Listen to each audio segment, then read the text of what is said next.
manifesting while you're asleep. And I was like, what do you mean? What are you talking about? And he taught me this process that before I go to bed, I could ask a question. So I could say angels, God, spirit, whatever is hearing my voice that has my best interest in mind, right? Clarity. I would love it if you gave me the answer to this question and give it to me in the form of a dream. Cue music. Places, everybody places. We're starting in 3, 2. Welcome to the Autoimmune Hour, where we look at the rise of autoimmune disorders. I've brought together top experts that range from doctors, specialists, nutritionists, researchers, and even those recovering from autoimmune to bring you the latest, most up-to-date information about autoimmunity and how to live your life uninterrupted. Thank you for joining us here on the Autoimmune Hour with Sharon Sayler. Always seek sound legal, medical, and or professional advice regarding any problems, conditions, and any of the recommendations you see, hear, or read here on the Autoimmune Hour, Understanding Autoimmune, and Life Interrupted Radio. Join the Autoimmune Hour's Courage Club. Sign up now at understandingautoimmune.com. Now, back to your host, Sharon Sayler. Welcome, everyone, to the Autoimmune Hour. I'm Sharon Sayler from SharonSayler.com, and as always, from UnderstandingAutoimmune.com. And it's a pleasure to be with you here on another brand new episode. Believe it or not, we're closing in on 500 episodes, and we're in our our first decade. We're in our 10th year here, so I'm very excited about that. And I'm also excited about our guest tonight. It's what I call our Courage Club Conversations. It's a survivor to thriver story that is absolutely fascinating. And so I want to share it with you. And yes, I'm going to zoom in my eyesight a little bit here so I can read his amazing bio. So I apologize if I get too close to the screen here, but you guys just let's run with it. And tonight we're welcoming KeithLeonS, and he is a 9-time award-winning, 11-time International Bestselling Author, and he owns a successful publishing company, and he is also a 7-time award-winning filmmaker. I know, it's pretty impressive, right? He has appeared on many popular radio and television broadcasts on ABC, CBS, NBC, just to name a few. And his work has been covered by Inc. magazine, LA Weekly, the Huffington Post, Publish magazine, and Succeed magazine. And he has a really compelling and inspirational story that we're going to talk to him about. And he's even had encounters with angels. So we're going to ask about that too. His book is entitled Walking with My Angels, A True Story. And it's got the foreword by the Chicken Soup Soul guy, Jack Canfield. So we'll talk about that too. And I've always wondered about angels. So lots to talk about. Welcome to the show, Keith. Thank you. It's a pleasure to be here. Oh my gosh, what an amazing bio. I'd like to talk about first is we'll talk about maybe the messy part, that survivor part of your story. You have had quite a history, quite a childhood that led you to be where you are today, which is amazing to me given what I read in your book. Which parts do you want me to share? Angel Well, stuff or business stuff? I'd like to share a little bit about growing up with a manic-depressive mom and a dad who wasn't there. Gosh, talk about having some of the things stacked against you before you even start to become an award-winning author, publisher, and filmmaker. Yeah, that's true. My mom barely got out of the bed unless she was manic. And I looked forward to the manic times because it would be like, let's go, throw me in the car. We'd go on adventures. But those times were so far and few in between. So basically, I was raised by my grandmother and my sister. And my poor sister, she was just trying to be a teenager. And then she had this little brother tagging along. And she did the best she could, but she was trying to have a good time. So that's why I feel like my guardian angel stepped up and started talking to me and identified itself as such and kept me out of harm's way. Because there's a lot of times I would have ended up in deep trouble had I not had that voice guiding me. And the voice was outside of me, which I think was brilliant, and constantly moving around. And I think that was so that I wouldn't think that it was an imaginary friend when my mother and her friends were accusing me of that. If it had been in my head, maybe I would have bought into that story. But because the voice was constantly moving and giving me advice that kept me from getting hurt many times, after a while, even my mom started saying, "Hey, what does your guardian angel think about this?" And she saw so much evidence over and over again that Wow. he was real. Now, did it identify itself as a guardian angel? Or I can't Yes. imagine when I'm just all of a sudden start hearing something. Yeah. I'm like, who is that? What is that? Where's Because that I'm coming just from? really young, and I'm your guardian angel. Everybody has one. And one of the things he shared with me is that guardian angels basically have two jobs: love us unconditionally and get us to our predetermined expiration date. And I didn't really know what that meant till later. And anytime, usually anything other than that, we have to ask them, because that's the only two jobs that they do, because we have free will. But I was just like kid in crisis, right? Mom didn't get out of bed, no father, teenager trying to raise me. And so I felt like he needed to step in and intervene, and especially in certain times of danger, to keep me from, being taken, literally. Now, I've always joked I have a small army of guardian angels. Yeah, I do feel like there's a couple that are the lead, but yeah, yeah. I have a funny story about that too. There was a really well-known angel person that you might know, and she had a crowd of people around her.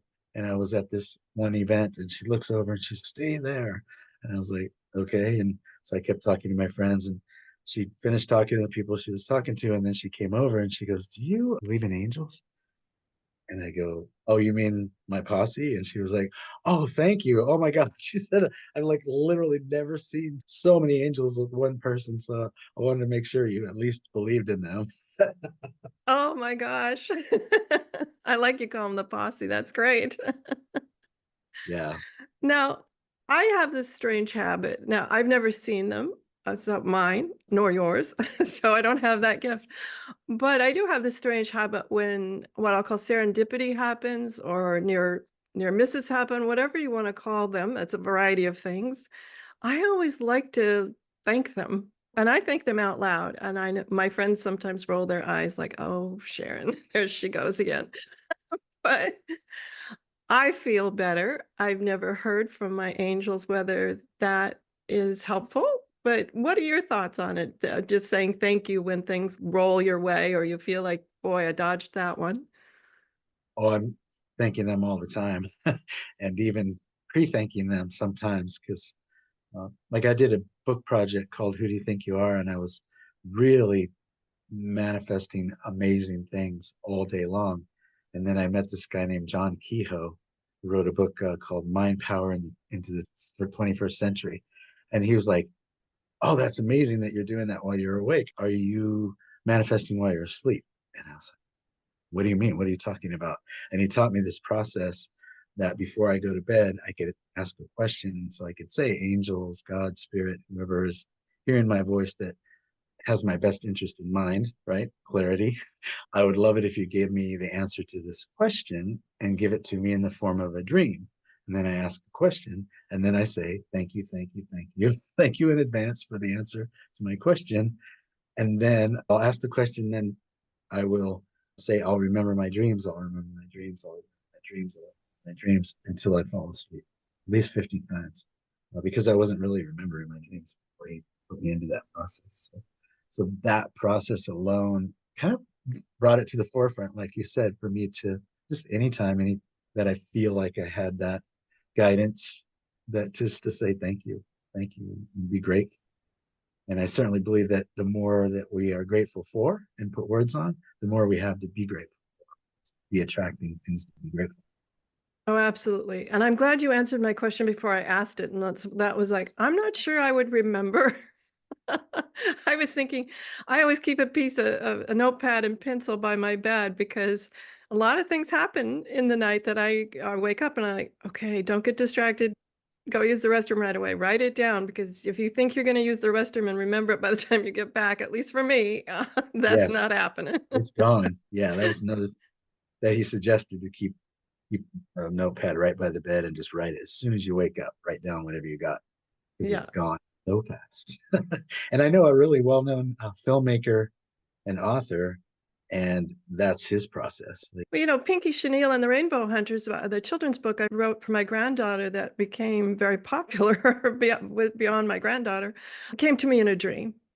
I guess it's a dream. I'm not sure what it came to me as a tale in my head in the middle of the night. I guess that's how I'd say it. It was yeah. very strange. I woke up and at 2 a.m. in the morning, and the whole story was in my head. It had Mhm. been playing out in a dream, and I immediately wrote it down. Okay, was this just something I read right before bed or that somehow entered my subconscious without me being consciously aware of it? But no, the story was real and they wanted to be delivered for a little story for my granddaughter. And I thought that was so interesting because it was so vivid. Yet, I wanted to point out what was fascinating to me. The story that I wrote the moments after was only the beginning of the book because then it took me another 5 years to learn how to write a children's story. So let's talk about sometimes it's the beginning of the adventure, not the final conclusion. Yeah. The kickoff point, the idea. And I would call that a vision rather than a dream. Dreams are the things that are so weird that I can't make sense out of them. And then I go to my wife, and she's a dream interpreter, so she can make sense out of it for me. But visions come to me like in its full entirety. Like one time I dreamed Okay. a whole movie, right, from beginning to end. And I got up and I wrote the whole thing down, and I was like, that feels more like a vision. So that's a differentiation that I make. But it doesn't, it's all semantics. It doesn't No, matter. actually, it's very helpful to understand the difference between a vision and a dream. And I even just the word nerd in me is like a dream is something that's in the future. But for me, when I wrote Pinky Chenille, it was there. The story was Right. there. Yeah. Right. Although, as I said, having a story in your head full beginning to end, and then actually condensing it down to very few number of words in a 32 pages with illustrations took 5 years. So, Yeah. Yeah. So it's like you got the beginning of the journey, and then you're following your guidance the rest of the way. And yes, I was tasked with bringing it to fruition. And that I find fascinating too was I wasn't sure what kept propelling me to do it because you're an author as well as a publisher of other people's books and a filmmaker. It's not easy to keep those visions moving forward. Do you have tips for people to keep those visions moving forward? yes, I do. I always encourage people to start off with what I call the roadmap. Some people would call it a contents page, but I call it a roadmap where I say, start with the blank page and say, what is this book to be? And then I do what you did and let it stream through and keep writing things on that one page until I look at the page and say, okay, that looks good. That's this book. And then I just trust that whatever came through while I did that process is what the book is to be. Anything else that comes after that is called book number two. Because if you keep adding to the roadmap, then you'll be writing forever, right? So I'm it's like, glad you bring that up because what happened to me when I wrote my nonfiction book was just that thing. The minute you send it off to the publisher, okay, deadline's here, whatever, I got to send it. Off it goes. And then you meet someone and you're talking and you're like, oh, I wish I could add that to another paragraph to chapter 8. yeah. Then once you've completed that process, now that you did that process up front, that's why I call it the roadmap. Now you know where the book is going to end and where it begins. Now you can free form write any chapter. You don't have to start and do it chronologically, especially if it's a self-help book. What if in chapter one you were writing chronologically, and then all of a sudden there was something really heavy that you're going to have to look at it, stare down, and face one more time, and it would just feel so heavy that you say, "No, I'm not going to do that," and you push it away and you stop. That happens to a lot of people. So I suggest once you have that done, then you look at the page and you look at the chapters and you say, which chapter wants to be written first, and it'll jump out me because it feels like the easiest one that you've written a million times in your head before. It's just easy. That's where you start. Write that chapter and then complete a chapter before you move on to the next, because subconscious mind doesn't like undones, right? It'll take you out and show up as what they call writer's block. one chapter at a time, but you can write it in any order and it'll completely make sense because you know where it's going to start, where it's going to end. So it's one chapter at a time, always the one that feels the easiest. And at some point you'll go, I think I'm ready to get that one chapter. You'll be prepared for the heavy one. And then I suggest free form writing the whole first draft. Like no going back, no editing as you go. If you have to stop and then you come back, go back one paragraph and read just to find out where you are. And it doesn't matter if you repeat yourself in a first draft. Um, a good editor will discern whether, I'm glad you said that again, because men are going to read this and they need to hear things 2 or 3 times before it lands. Or you've repeated this 3 times, maybe we should pull it out. That's for the editor to decide. It's for us to just data dump the thing out in its purest form, because that's the purest energy. The first draft is us pulling it through and putting it on the paper. And everything after that is now the thinking mind, right? The first one was the knowing mind. I know what to write and I'm writing it now. And then anything after that is the overthinker, the editor that comes in and tries to perfectionize things and sucks the soul right out of your book. So freeform write the first pass. And then for my authors that I work with from the beginning, then you get one time to go through to the top, read it through once, and you'll only pull something out if A, it makes you want to vomit. You're just like, it's so bad, it's embarrassing. I need to rewrite that paragraph. Or I think that was for me. And I'm not sure that was for them. I think it was for me to write that one more time. It doesn't need to be in the book. And then you can pull it out. But the beautiful thing about that is because everything is energy, right? This is part of the teachings that I teach. Even if you pull the words out of that particular vulnerable story, the essence of what you had written will still be in the book.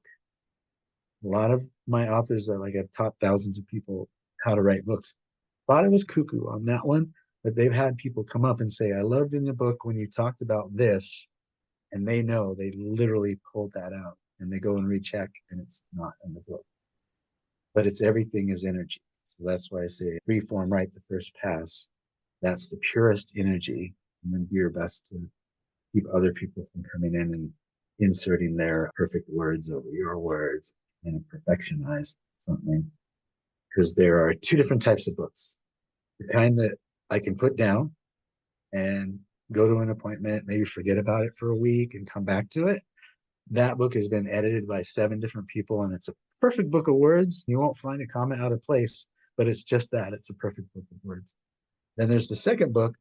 I can't put it down. I'm up all night with the flashlight underneath the blanket, trying not to keep my wife up because I can't put it down.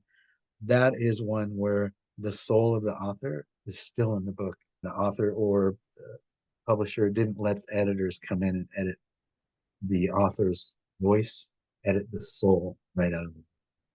Oh, I'm so glad you've mentioned that. I've worked with editors over time, and luckily I've been able to put my foot down with most of them and find a different editor. But using words that, oh, it really should be this word. One of the words was therefore. I am sorry, Keith, but no one will ever hear that word come out of my mouth. I don't say it. Yes. And I'm also thinking, I do trainings and I do public speaking, and I want someone who has read the book to go, oh, that's what I thought she would sound like, or that's what I thought she would be. You want those 2 things to match. Yeah. Exactly. That's why we created a program called the You Speak It book program.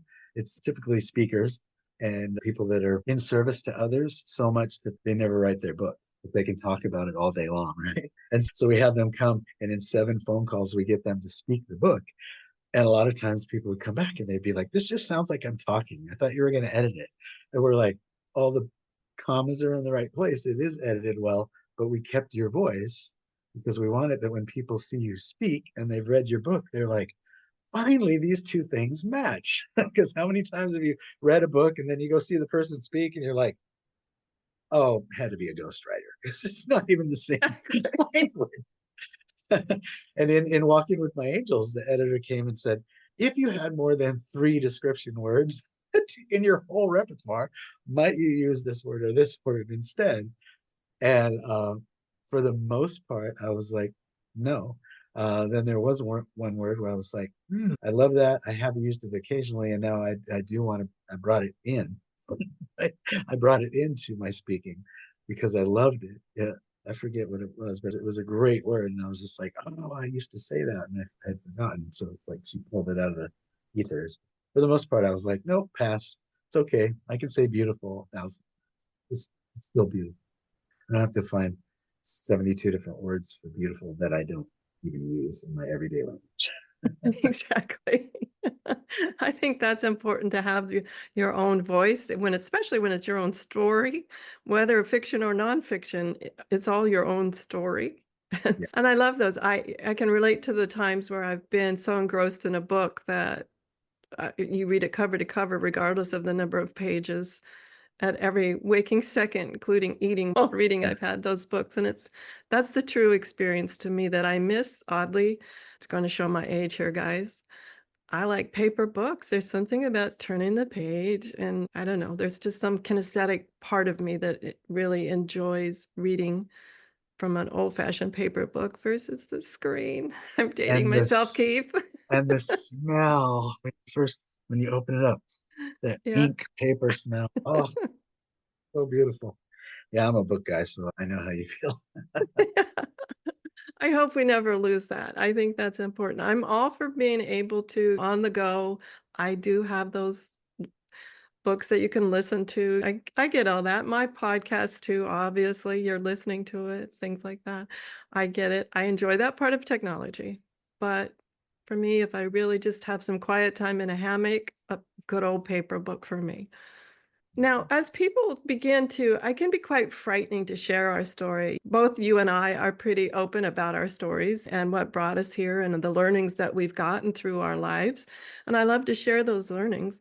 What kind of encouragement can you give to our community? So many people are also survivor to thriver stories, yet are a little hesitant to share their story or feel like wasn't just, who would be interested in my story? Who would be interested in your story are the people who are experiencing exactly what they're your perfect target market, if you will. And the way that you will share the experience that you went through, only you can share it that way. I like to remind people when they're writing their first book. I think we all go through that, like, why me? Who cares? Who's going to read this? This has already been said. All of my mentors, Jack Canfield, Bob Proctor, John DeMartini, and Dr. John Gray, like that wrote Men Are From Mars, Women Are From Venus. We all had the same exact thought on our first book. I've checked with all the bigs, everybody, Marcy Shimoff, it goes on and on. We all had that thought, like, who cares, right? Who's going to want to hear this story? That's what John DeMartini taught me is the lie. The lie is nobody will care, nobody needs to hear this, and all of that stuff. The why is who will you sharing your story with?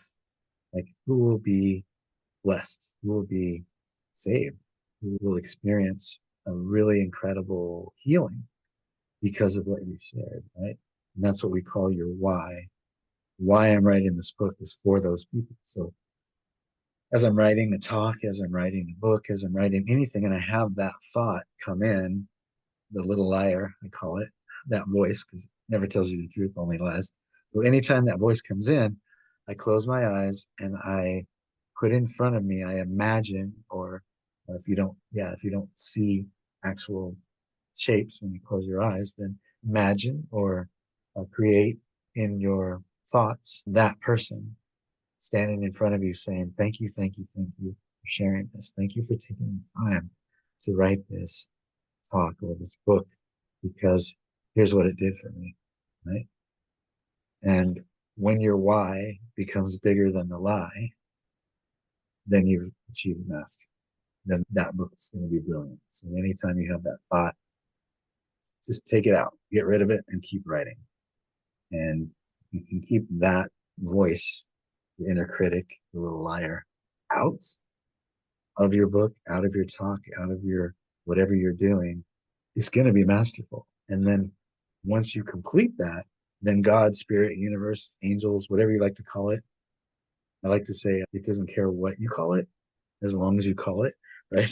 That inner guidance, what it it takes over. So once you've completed that book and it's in editing, now God Spirit Universe is working it out so that whoever's supposed to get that book in their hands will hear that talk, hear the show.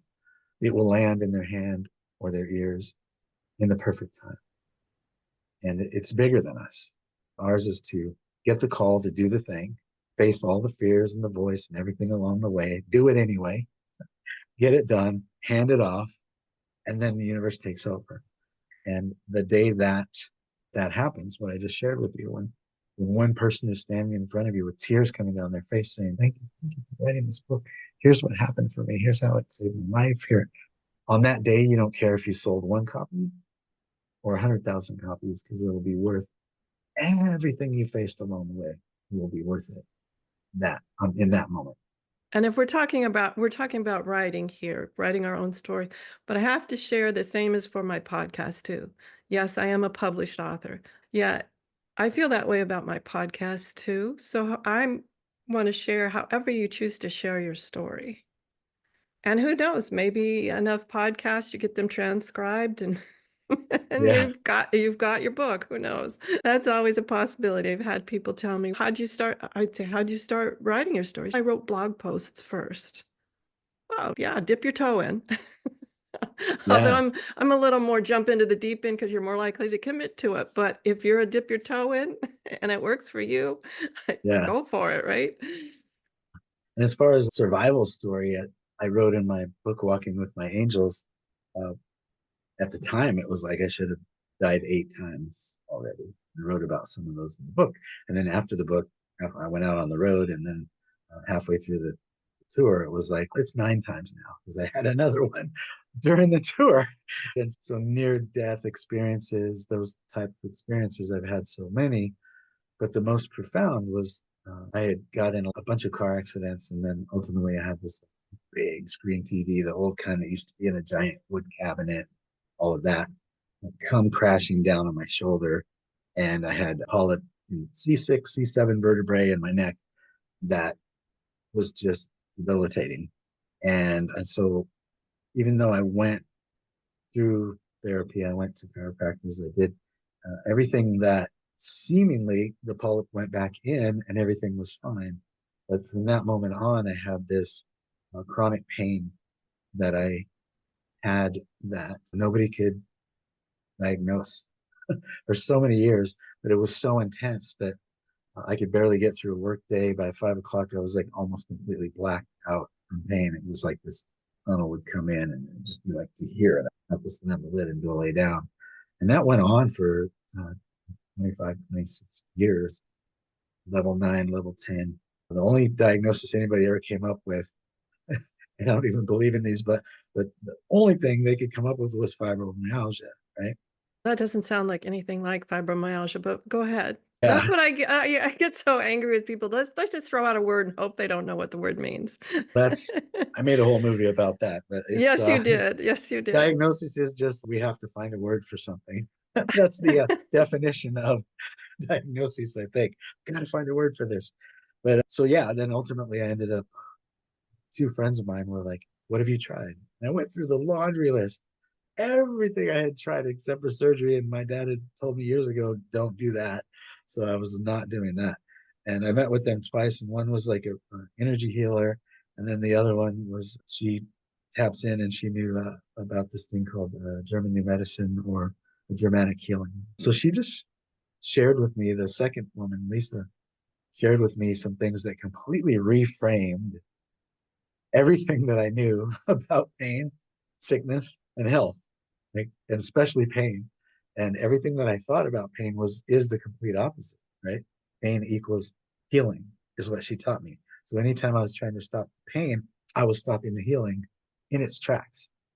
And so I needed to embrace and allow the healing. And matter of fact, thank it. Thank you, pain. Thank you.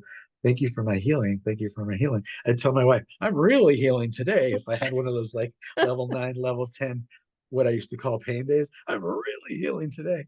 And I did that for a couple months. And that was all I did. It was just thank you, embrace it, knowing that it was going to go away and trust that. And a couple minutes went by, pain left. Called Lisa. Oh my God, oh my God. She said, oh, remember the second wave. I just want to remind you there's a second wave, but it's only 60, 70%. So it came back a little bit. I did the same exact thing, got through the second wave. Pain left me, never came back. After 25, 26 years, just gone. And so that was one of the things when I was like, I was supposed to be making films in my 50s, right? That was always the plan. It was best-selling author, speaker, and then it was filmmaker. What am I going to make a film about? And when I thought about what should I make a film about, that was it. Like the body's ability to heal itself, and to have all different people from all uh, different angles come together and talk on that subject. Everything from scientists, right? Like scientists to MDs to DOs to miracle healers, like everybody come together and weigh in on that subject. So that's the inside effects, how the body heals itself. Fantastic. We need to take a quick commercial break, and when we come back, we'll spend the remainder of our time talking about this amazing movie. And I did have a chance to watch it. I was so enthralled with it and so fascinated too. So we'll be right back right after this quick commercial break. The Autoimmune Hour will return after these messages from our sponsors. It's great sponsors like these that keep this show coming to you every week. Be sure and stop by understandingautoimmune.com to learn more. Times TV. Imagine becoming a super influencer. Reinvent yourself, invest in your brand, and then manifest your success with a robust spheric approach. Times Media and Broadcasting offers a unique and multifaceted way to become the spiritual and conscious influencer you deserve to be by putting your message across our powerful platform with its proven record of integrity and excellence. Through our produced shows, Times offers the opportunity to become a social media TV personality, a radio show host, an Times magazine columnist, and a syndicated podcaster, all in one shot. By live streaming your show on Times TV and broadcasting it across the extensive Times radio and TV networks, you become more than a host. You become an ambassador and a force for positive change. Times. Open yourself to the possibilities. If I could be you, and you could be me for just 1 hour. If we could find a way to get inside each other's minds. Walk a mile in my shoes. Walk a mile in my shoes. Well, before you abuse, criticize, and accuse. Walk a mile in my shoes. Welcome back, everyone, to the Autoimmune Hour. I'm here with KeithLeonS, and he is an amazing author, publisher, and film, I guess, director and producer, right? Right. And now, first off, before we took that quick commercial break, you mentioned that you always knew you wanted to be a filmmaker. I want to dive into that a little bit because that's amazing to me. I'm still trying to figure out what I want to do when I grow up, and then we'll talk about the inside effects. So how did you know that you wanted to be like an author and a filmmaker? That was one of the things that my mom did get out of bed for. When I was little, we were poor. We didn't have a lot of money, so she would get enough money for us to go see a movie, and then we lived by this theater that had 12 movies playing at a time, and she talked up and chatted up the manager of the place, and so we would go on weekends and we'd pay once to get in, and that manager had let everybody know that we could hop from movie to movie. So we would get up, go for the first matinee showing, and stay into the night watching movie after movie. And seeing so many films when I was young, there was this infatuation of like how it's all put together and how it's created and how moods are created, right? And how they have me crying sometimes and laughing others and all of that. And even this was in the 70s, so we didn't have any of the glitz that we have now, the ability to do things with AI and computer generated stuff. So it was a lot of having to create things for real, right? With makeup and all of that. So was just a fascination that I had. And I just got clear at one point, you're going to do this when you're older. And remember, so I'm also talking to my guardian angel by then. So it's like confirmation. Yes, you will. So I was like, cool. So as I got older, I started playing guitar and writing songs and singing. I got really good at that.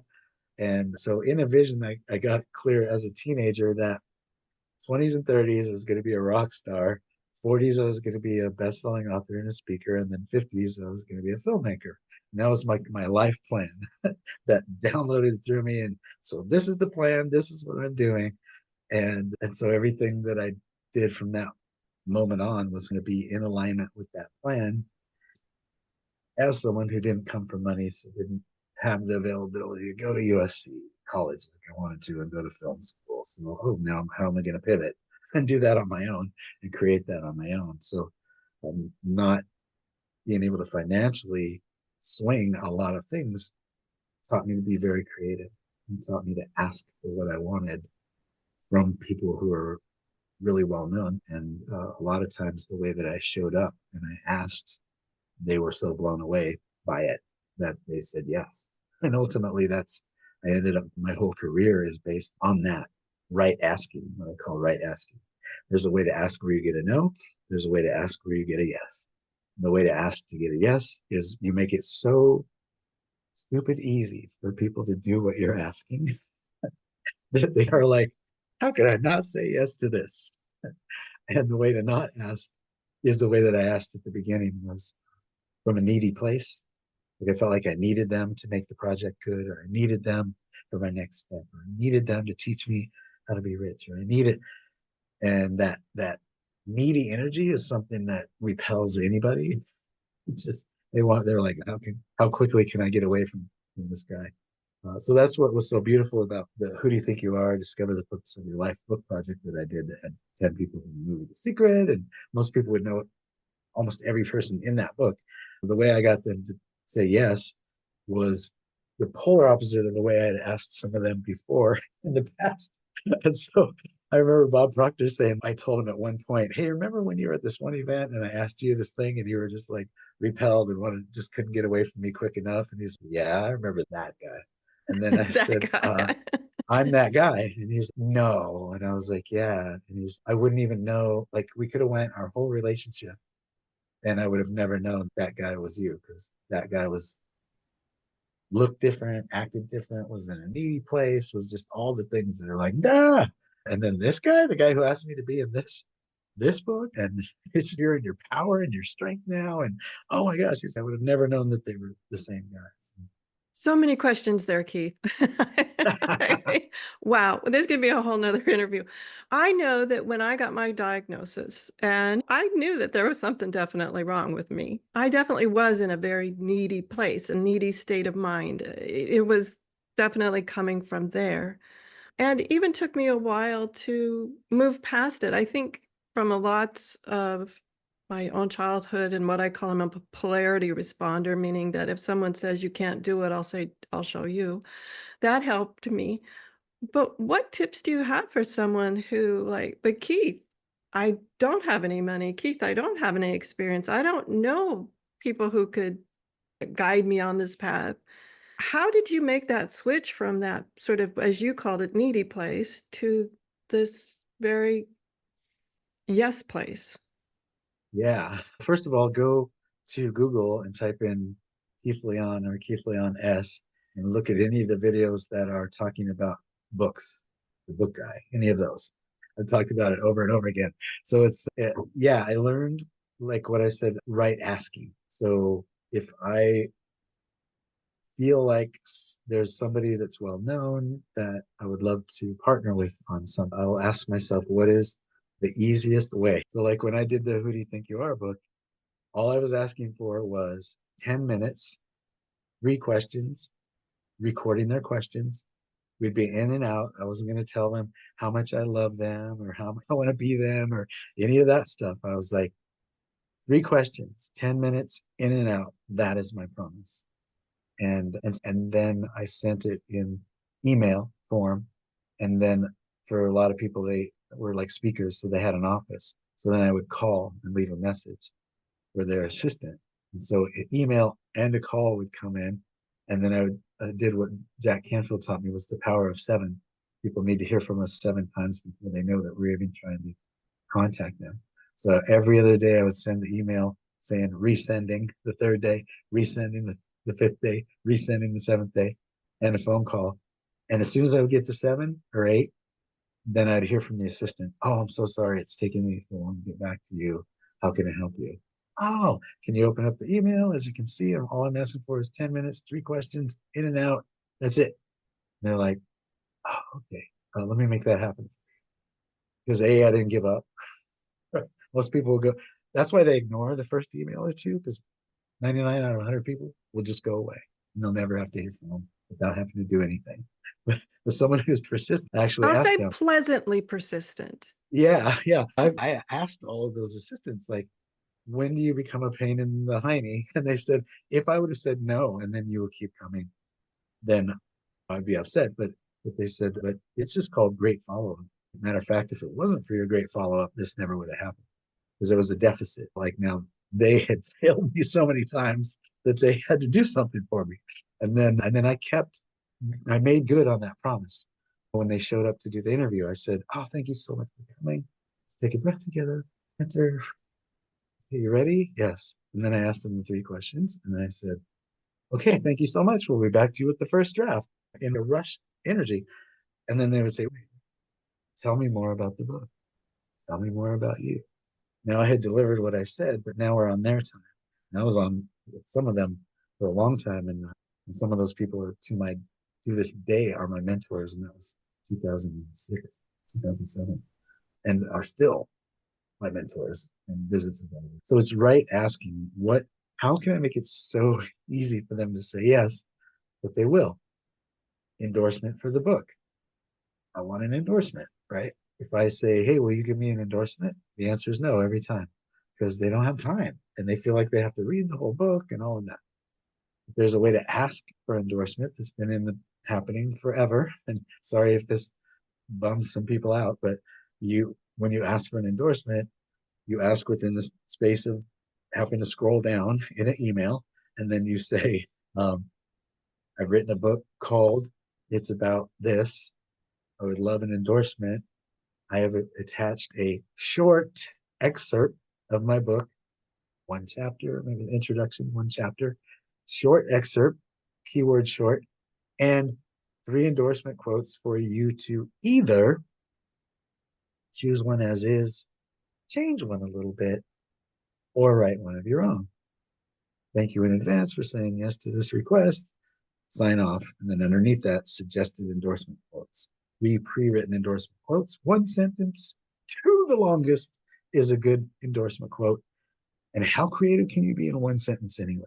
Odds are one of those 3 is exactly what they would have said, even if they wrote it themselves. So now they're like, all I have to do is open this up, scan it, find out what the book is about, get a sense of the writing style, and if I like it, and then I can point to an endorsement quote if I want and say that one.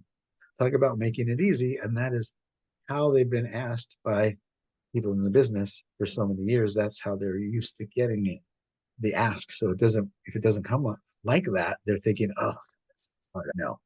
So apply that to anything in your business, anything in your life, anything that you want to ask anyone that feels like it's a big ask, for a loan from a family member, apply it to anything. Right asking, how can I ask this question in a way that makes it easy for the other person to say yes? And that has completely changed my life, my business, and so many people who I've mentored who actually do it. Oh, absolutely. Because the one thing that comes to mind, I get a lot of emails for people to be guests on my show. And sometimes they're written in such a way where, like, oh my gosh, this sounds like work. This sounds like I'll be pulling teeth. Oh my gosh. Yes. So I have to say, I am nodding my head along with what you're saying, because I'm familiar with some of those in parts of the industry as well.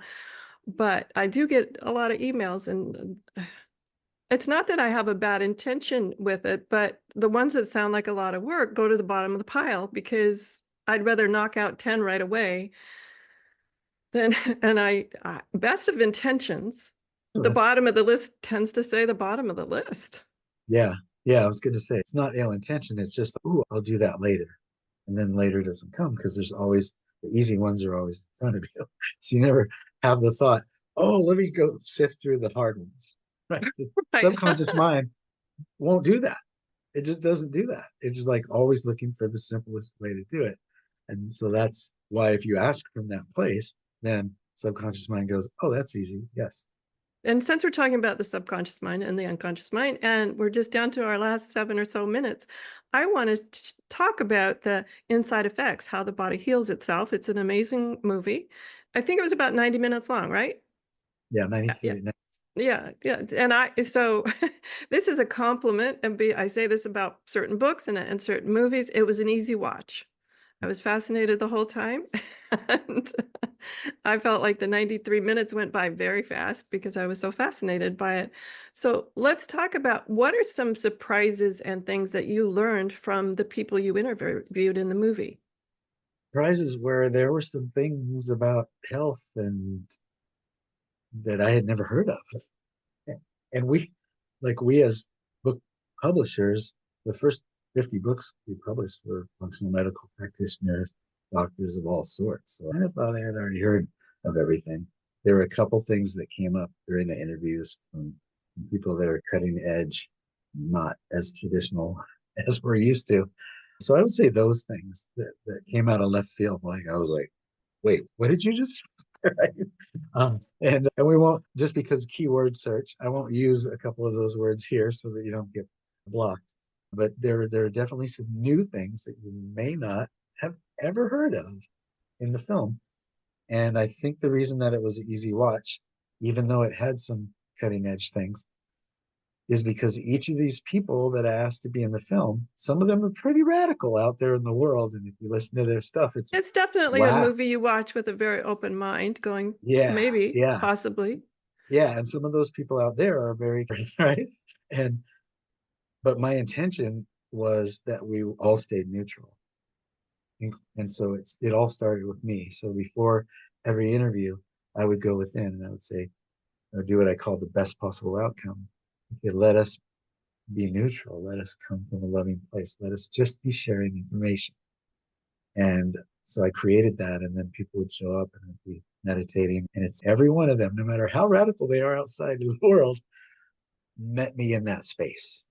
And so for me, it's the some of the content that's being delivered, but from such a neutral place was mind blowing to me and so many people who watched. It was very neutral. I love that you have that ability to come from neutral. I was taught that by a mentor probably 25 plus years ago, and it radically changed my life. The understanding of that I can choose to be neutral. And he always would say, the ability to hold more than one opinion in your head at the same time is an absolutely delicious skill, because then you have this place where you can be neutral because you're not arguing with yourself over these ideas, just holding them. He always used to tell me it's not about judging these ideas, it's just holding these ideas in your head at the same time. And Mm-hmm. that was so helpful as I went on my healing journey after my diagnosis, and listening to what we'll call traditional Western medicine, and then through the podcast and other venues, getting exposed to Eastern philosophies, other types of cultural philosophies, all sorts of things. And a lot of them that I've done shows on have been like, at the beginning of the interview, isn't that interesting? Is my neutral place that I have to hold it in. But I've always been fascinated, like, how often we're all coming to the same place, and that is understanding who we are, how we work, and how our past can influence our future unless we take hold of it and make changes. Yeah, I like to say there's no right or wrong, only different. That's my statement that brings me. I feel like anything that's the opposite of neutral is I call it the need to be right. Yeah. The need to be right. And right can't be proven, in my opinion. It is an opinion, and everybody's entitled to their opinion. So I can say, wow, I'm not sure I agree with that. Can I share with you what I believe? And when I say that, then people are like, yeah, as opposed to wrong. and then follow it up with something. Two completely different energies. When people come at me from a mad place, if I'm speaking or anything, and they come up and say, I didn't appreciate this, I say, thank you for caring enough to share that with me. Oh, what a delightful That's thing to say. that's my response. Yeah.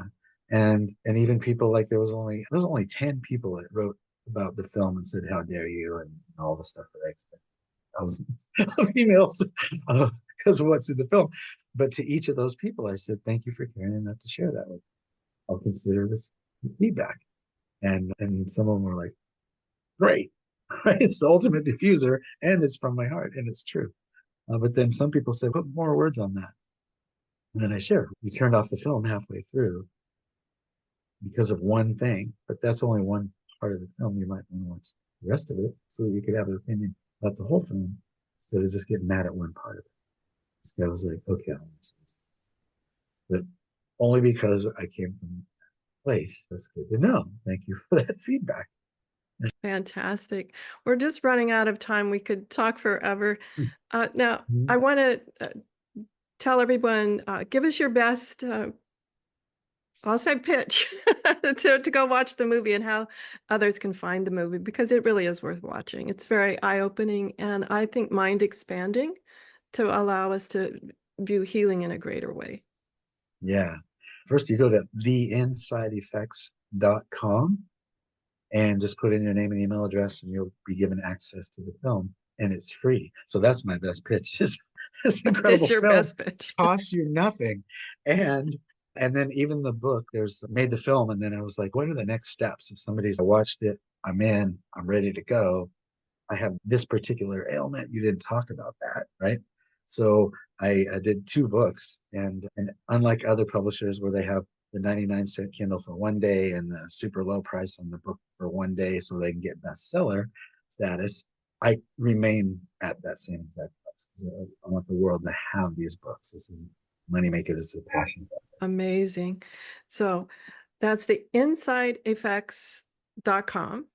Mm-hmm. And we'll have that URL up over at understandingautoimmune.com. We'll have to have KeithLeonS back because, as you can tell, there's a wealth of experience. And I just love what I call survivor to thriver stories because they help others that maybe are a little behind us on the path to see that there is a way forward. Even if they're not following our way, just knowing there is a way is always helpful. So thank you so much, Keith, for being on the show and sharing all of your hard-earned wisdom with us. And hopefully we encourage people to just open their minds a little bit to that's interesting and go from there. So everyone, have a great week, whatever your adventures. We'll have Keith back on in a few weeks just to continue our conversation because I find it completely fascinating. Join me next week for another brand new episode. Enjoy. Outlets is based on experience only. The information should never be used for any legal, diagnostic, or treatment purposes.